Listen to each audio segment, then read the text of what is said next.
Dans cette capsule-ci, on va parler de l'énergie nucléaire. Donc, les réactions nucléaires, c'est un peu comme les réactions chimiques, c'est qu'on a des réactifs et on a des produits. Disons, on va juste donner un exemple.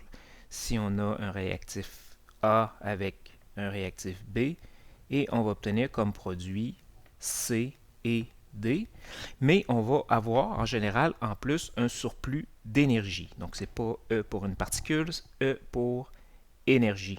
C'est l'énergie nucléaire qui va être dégagée lors de la réaction. Cette quantité d'énergie-là est reliée à une masse qui va être modifiée lors de la réaction.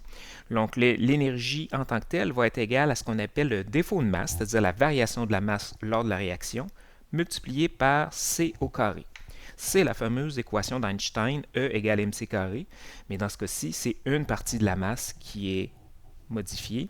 Et ce delta M-là, on l'appelle souvent le défaut de masse. Donc, c'est le terme un peu plus technique qu'on va utiliser pour le représenter. Alors, pour trouver la valeur du défaut de masse delta M, ce qu'on doit prendre, c'est la masse des réactifs, donc la masse de la particule A plus la masse de la particule B, et y soustraire la masse des produits, masse de C plus masse de D. En passant ici, important de noter, on va fonctionner dans le système international. Donc, la masse, on va l'écrire en kilogrammes et C, évidemment, en mètres par seconde, ce qui nous donne une énergie en joules. Je vais juste faire une petite remarque à propos des systèmes d'unités. Le système d'unité qu'on va rencontrer le plus fréquemment dans les calculs en général, c'est le fameux système international. Donc, je viens de parler. Dans ce système-là, les masses sont en kilogrammes. Les énergies sont exprimées en joules. Et l'autre variable qu'on va utiliser souvent, c'est la vitesse de la lumière qu'on peut exprimer en mètres par seconde à ce moment-là. Donc, c'est un système qui est parfaitement valable qu'on peut utiliser pour tous nos calculs. Par contre, avec les énergies nucléaires, on rencontre souvent un autre système d'unités dans lequel les masses, au lieu de les exprimer en kilogrammes, on va les exprimer en fonction de l'unité de masse atomique que vous avez déjà rencontrée sûrement en chimie. Donc, vous l'avez, la valeur dans votre feuille de formule. Une unité de masse atomique, c'est 1,66, mais je vais rajouter pour un peu plus de précision, 1,66054 fois 10 à la moins 27 kg. Et c'est la masse typique d'un nucléon. Un nucléon, c'est un proton ou un neutron. Donc, ils n'ont pas tout à fait la même masse, les deux, mais l'unité de masse atomique, c'est comme l'équivalent d'une masse moyenne d'un nucléon dans un noyau. Pour ce deuxième système-là que je vous présente maintenant, les unités d'énergie, on va plutôt utiliser les électronvolts. Donc, on a vu 1,6 fois 10 à moins 19, mais là, encore une fois, pour plus de précision, je vais rajouter des décimales de plus. 1,602 fois 10 à la moins 19 joules. Et même souvent, en fait, on va plutôt écrire en MeV, méga électronvolt, c'est fois 10 à la 6. Donc, autrement dit, à ce moment-là, en joules, c'est 1,602 fois 10 à la moins 13 joules. Dans ce système-là, la vitesse de la lumière, on va l'écrire un peu différemment à ce moment-là. Si je reviens à la formule qu'on vient de voir, delta M c carré, ici, si j'isole c carré, c'est donc égal à une énergie sur une masse. Donc, c carré aurait des unités de joules par kilogramme. On peut aussi l'écrire des mètres par seconde au carré, mètre carré par seconde carré aussi. C'est la même chose. Maintenant, je vais réexprimer le c carré avec le nouveau système d'unités. Donc, c, c'est la vitesse de la lumière, 3 fois 10 à la 8, mais on va l'exprimer encore une fois avec un peu plus de précision. C'est 2,9979 fois 10 à la 8. Donc là, il est élevé au carré. Et les unités, on pourrait dire mètre carré par seconde carré, mais on vient de dire que c'est l'équivalent des joules par kilogramme. Et là, les joules, on va les remplacer maintenant par les mégaélectronvolts. 1 mégaélectronvolt, c'est 1,6 fois 10 à la moins 13 joules. Et ensuite, on fait la même chose pour la masse. On veut avoir, à la place des kilogrammes, on veut l'exprimer en termes de l'unité de masse atomique. Donc, pour annuler les kilogrammes, je les amène en haut. On a les unités de masse atomique en bas. et une unité de masse atomique. On vient de dire que c'est 1,66054 fois 10 à la moins 27 kg. Si on multiplie tout ça ensemble, on arrive au fait que C carré est égal à 931,5 mégaélectronvolts par unité de masse atomique. Donc, c'est utile dans les calculs parce que si on veut avoir nos valeurs d'énergie en mégaélectronvolts, ce qui va sûrement être le cas, ça nous évite la transformation. On peut simplement écrire C carré, c'est 931,5 MeV par unité de masse atomique. Ici, maintenant, je reviens avec les calculs. Je réécris la formule. Donc, l'énergie dégagée lors d'une réaction nucléaire est égale au défaut de masse multiplié par C au carré.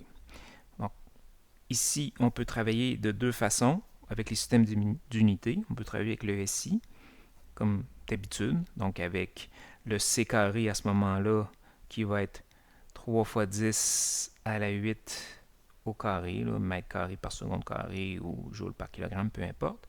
Alors que on peut travailler aussi avec l'autre système d'unité dans lequel C carré va être 931,5 MeV par unité de masse atomique. Dans le premier système, la masse va être exprimée en kilogrammes, mais dans l'autre système, la masse va être exprimée en termes de l'unité de masse atomique.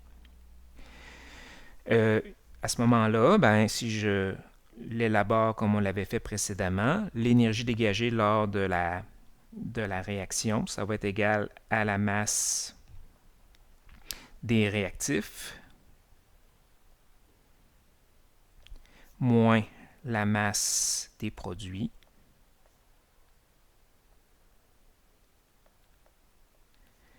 tout ça multiplié par C au carré. Si la valeur qu'on obtient, E, est une valeur positive, à ce moment-là, ça signifie que nos réactifs étaient plus lourds que nos produits. Donc, il y a une partie de la masse qui est disparue. Alors, cette masse-là, elle s'est transformée en énergie. À ce moment-là, on dit qu'il y a de l'énergie qui est dégagée. Si, au contraire, on arrive dans notre calcul avec une valeur de E qui est négative, ça veut dire à ce moment-là que les produits étaient plus lourds que les réactifs. À ce moment-là, on a besoin d'énergie pour que cette réaction-là se produise. Donc, c'est équivalent à ce que vous avez vu en chimie. La première est une réaction exothermique et la deuxième est une réaction endothermique. On va voir maintenant des exemples d'application de ce qu'on vient de voir. Donc, premier exemple qu'on va faire, c'est un exemple de fusion nucléaire. Donc, dans les centrales qui essaient de faire de la fusion nucléaire, une réaction commune qu'on peut faire, c'est de faire réagir ensemble deux noyaux de deutérium. Le deutérium, c'est l'équivalent de l'hydrogène, mais avec un neutron de plus. Donc, c'est un isotope de l'hydrogène. Donc, si je l'écris, le symbole, évidemment, c'est H. Il comporte un proton, évidemment, parce que c'est de l'hydrogène, mais deux nucléons, un proton et un neutron. Donc, on fait réagir deux deutériums ensemble. Et comme produit de réaction, ce qu'on va obtenir, c'est de l'hélium 3. Donc, l'hélium, l'élément atomique numéro 2, deux protons, et qui contient trois nucléons. Autrement dit, un neutron qui accompagne les deux protons. Et avec ça, ce qu'on produit, c'est un neutron. Donc, je vais juste mettre simplement le N minuscule pour neutron, donc qui comporte 0 proton et un nucléon, donc un neutron, plus de l'énergie qui est dégagée lors de la réaction. Donc, si on veut faire le calcul de la... Donc, on va maintenant aller calculer le défaut de masse de cette réaction-là en faisant somme des masses des réactifs moins masse des produits, comme on en avait vu au début. Donc, la masse des réactifs, c'est 2 fois la masse des deutériums. Donc, 2 fois la masse de 1H. Et on soustrait à ça la somme des masses des produits. Donc, là, je vais ouvrir la parenthèse. C'est la masse de l'hélium 3 plus la masse du neutron. Bon, ici, on peut travailler, comme on avait vu, avec chacun des deux systèmes d'unités, mais on va communément travailler avec le deuxième système qu'on a vu, où on va écrire les masses en unités de masse atomique.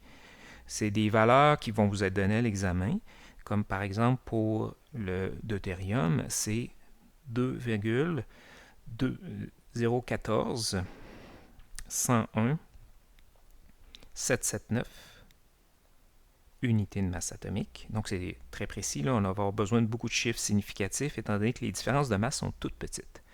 La masse de l'hélium 3, c'est 3,016 029 314 U.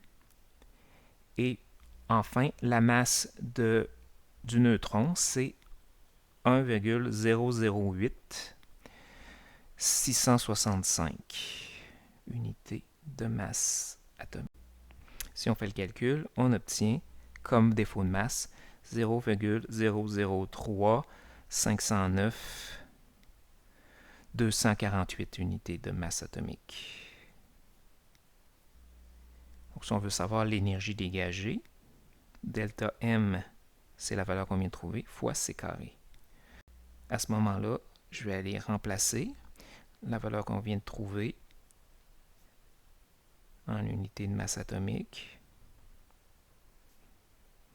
fois la valeur de C qu'on avait vue juste auparavant, c'est 931,5 mégaélectronvolts par unité de masse atomique. Donc les U s'annulent et on obtient directement une valeur d'énergie dégagée en mégaélectronvolts. Ça donne, là ici à la fin, on peut l'arrondir à 3 chiffres, 3,26 MeV. Je mets vraiment l'emphase sur le fait que c'est important de garder tous les chiffres, d'en garder autant que ça dans les premières étapes de calcul, si on va avoir un résultat précis à la fin, qu'on va pouvoir évidemment arrondir à 3 chiffres.